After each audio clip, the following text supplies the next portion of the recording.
This show is brought to you by Safety FM. Over 25 years helping leaders reducing errors and incidents. Here is your host of the Essential Leadership Cycle podcast, Rob Fisher. Welcome to episode 2 of the Essential Leadership Cycle podcast. I'm your host and intentional leader, Rob Fisher. On the last episode, we described the Essential Leadership Cycle and why it is effective at helping leaders focus on the right attributes to get better performance. I hope listeners immediately use some of the recommendations at the end to start making changes in their intentional leadership. In this episode, I'm going to discuss the first and probably most important element of the Essential Leadership Cycle, self and team awareness. This attribute is interesting because even though there's two parts, they're inextricably linked and should always remain that way. It's vital to understand yourself and your personality tendencies, what you know, what you don't know, and start to realize how that impacts. But it's also vital to understand the same things about your team.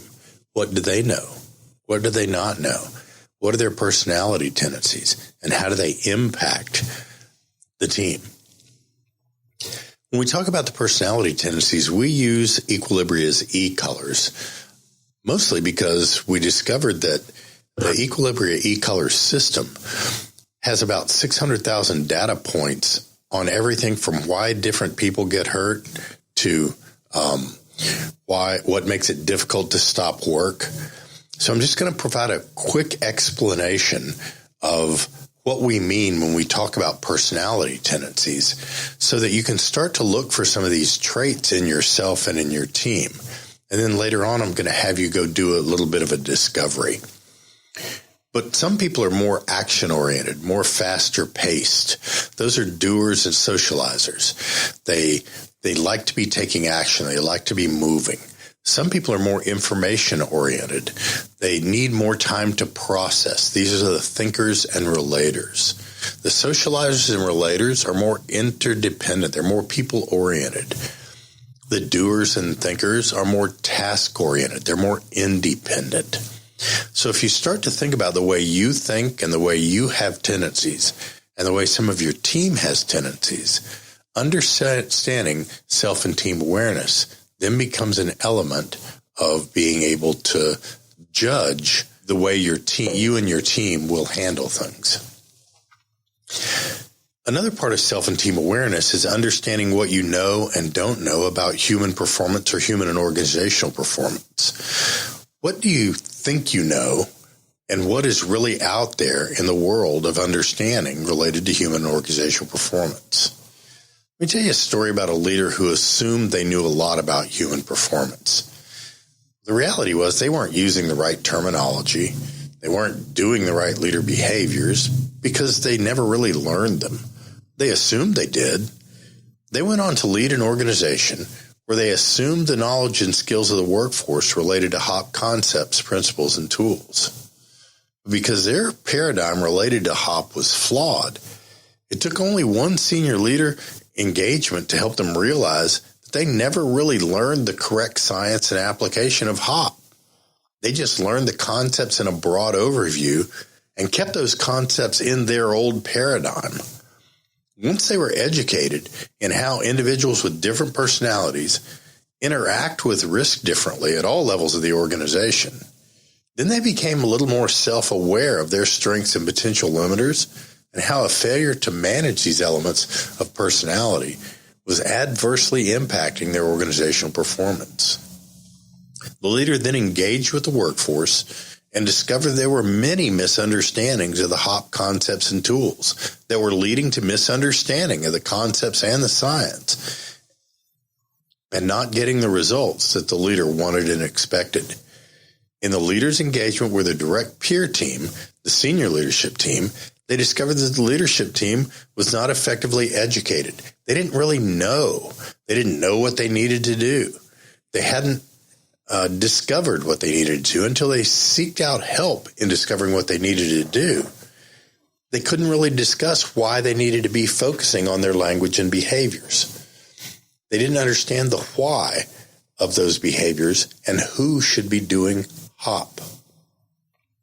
Within a week of their shift in leader knowledge and behaviors, they started talking differently, and they started getting different and more effective information from the workforce that led to some major and immediate changes in the way they approached errors, deviations, and violations.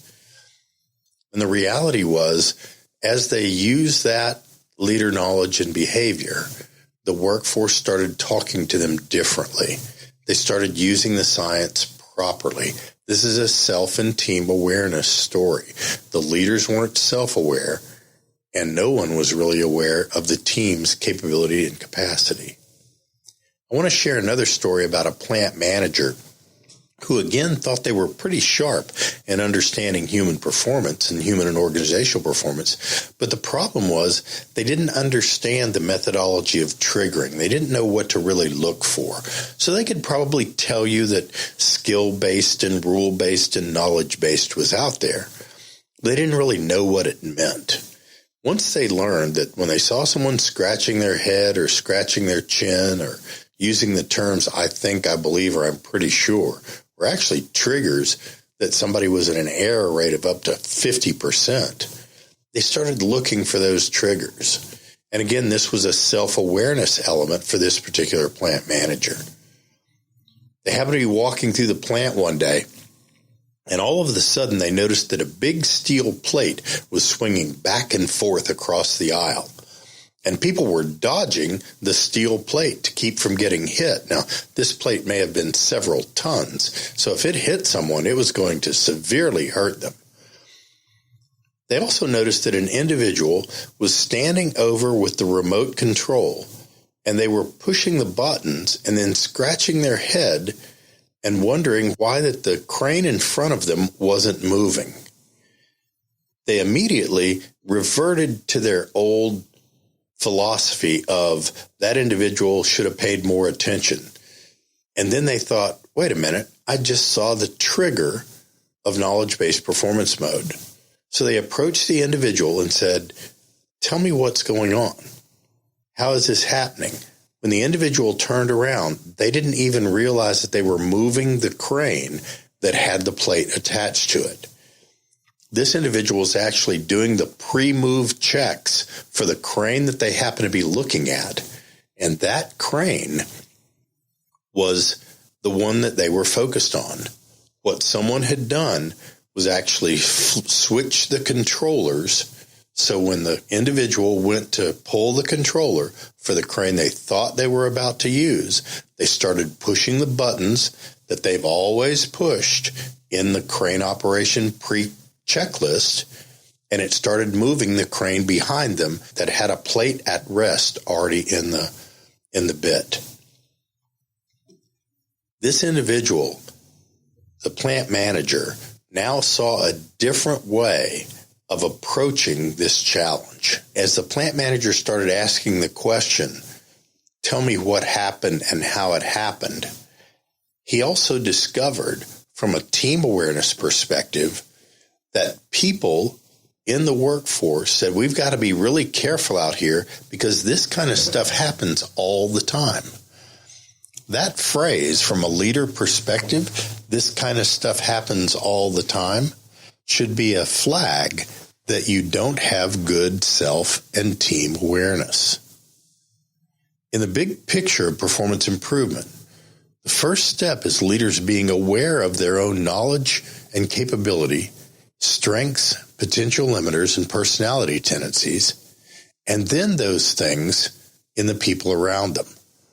This vital first step ensures that the rest of the essential leadership cycle can be used as a framework for leading with intent. Download the eColors app from any app store. Take the personality diversity indicator to both discover your eColors and to see your strengths and potential limiters.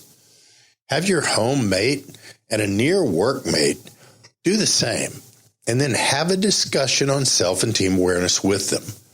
We want you to experience this because it will be vital for your self and team awareness as we discuss the attributes of potential limiters and strengths throughout these podcasts. And this will allow you to both be more knowledgeable, your self-awareness, and to start reaping initial benefits and immediate benefits from each podcast. After you've done that, go ask the workforce the following question. Just pick a few people. Ask them, what am I not doing, or what might I not know about the attributes of failure and success that may limit my ability as a leader? And then listen to them. Go ask a few workers, what are we missing related to what you need to reduce the probability that we'll have an incident? Compare the two and chalk up the difference to a realization of self and team awareness. Next time on the Essential Leadership Cycle podcast, we'll visit the next attribute of the cycle, shared vision and values. This has been your host, Rob Fisher. Thanks for listening, and remember, intentional leadership starts with you. The views and opinions expressed on this podcast are those of the host and its guest and do not necessarily reflect the official policy or position of the company. Examples of analysis discussed within this podcast are only examples. They should not be utilized in the real world as the only solution available, as they are based only on very limited and dated open source information. Assumptions made within this analysis are not reflective of the position of the company. No part of this podcast may be reproduced, stored in a retrieval system, or transmitted in any form or by any means, mechanical, electronic, recording, or otherwise, without prior written permission of the creator of the podcast, Jay Allen.